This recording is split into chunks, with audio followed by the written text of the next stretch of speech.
కార్తీక మాసం సందర్భంగా శ్రీశైలం దేవస్థానానికి వచ్చే భక్తులకు ఎలాంటి ఇబ్బందులు లేకుండా విధులు నిర్వహించిన పోలీసు సిబ్బందికి ఆత్మకూరు డీఎస్పీ రామంజీ నాయక్ ధన్యవాదాలు తెలియజేశారు.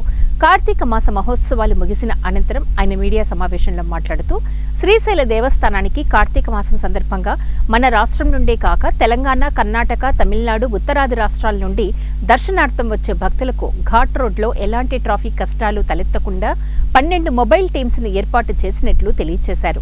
శని, ఆది, సోమవారాలలో భక్తుల రద్దీ దృష్ట్యా 300కు పైగా అదనంగా పోలీస్ సిబ్బందిని ఏర్పాటు చేశామని అన్నారు. శ్రీశైలం వచ్చే ఘాట్ రోడ్లో ఇరుకైన రోడ్లను దృష్టిలో ఉంచుకుని ట్రాఫిక్ ఎలాంటి అంతరాయం లేకుండా ఎప్పటికప్పుడు ఎలాంటి అవాంతరాలు తలెత్తకుండా తమ సిబ్బంది నియంత్రించారని అన్నారు.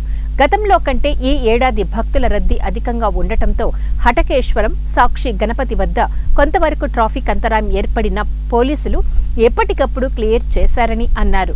వచ్చే శివరాత్రి నాటికి ట్రాఫిక్ కష్టాలు తలెత్తకుండా శ్రీశైల దేవస్థానం ఈవో సహకారంతో సూచిక బోర్డులను శిఖరం నుండి శ్రీశైలం వరకు ఏర్పాటు చేస్తామని అన్నారు.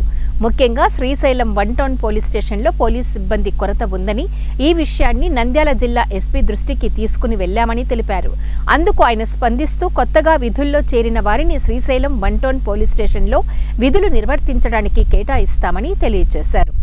బండి హీట్ అయిపోయి బ్రేక్ డౌన్ అవుతాయి. ఈ బ్రేక్ డౌన్ అయ్యేటప్పుడు మనకు 2 లైన్లు కంటిన్యూ మూవ్మెంట్లో ఉంటే ఏ ట్రాఫిక్ సమస్య రాదు.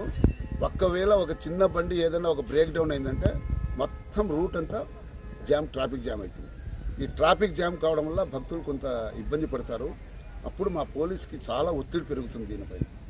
అయినా కూడా ఈసారి మా సిఏ గారు, ప్రసాద్ సిఏ గారు, సిఏ కృష్ణయ్య గారు, చంద్రబాబు సిఏ గారు, నేను, మళ్ళీ ఇక్కడ వచ్చిన ఆఫీసర్లు, ఎస్ఐలు కావచ్చు, సిఏలు కావచ్చు, హోంగార్డ్స్ కావచ్చు, కానిస్టేబుల్ కావచ్చు, హెడ్ కానిస్టేబుల్ కావచ్చు, ఏఎస్ఐలు కావచ్చు, అందరూ ఈ ట్రాఫిక్ డ్యూటీలో ఉండే వాళ్ళందరూ ప్రతి ఒక్కరూ చాలా ఓర్పుతో సమన్వయం పాటించి చక్కగా డ్యూటీ చేసినారు. ఒక్కోసారి మాకు half an hour 1 hour late అయినా కూడా అయితే ఎక్కడ కూడా ఇబ్బంది లేకుండా భక్తులకి చాలా చక్కగా మేము డ్యూటీ చేసినామని మాకు చాలా సంతోషంగా ఉంది. అదేవిధంగా మా గారు అలాగే మేము పోలీస్ డిపార్ట్మెంట్ తరఫున 12 మొబైల్ పార్టీని ఏర్పాటు చేసినాం. ఈ బైక్స్లో ఎందుకు చెప్తున్నామంటే మనకు 2 వెహికల్ పోయేటప్పుడు 3వ వెహికల్ పోయేదానికి ఇక్కడ మార్గం లేదు. మనకు ఏది పోవాలన్నా బైక్లో పోతేనే మనం ఏదైనా ఇమీడియట్గా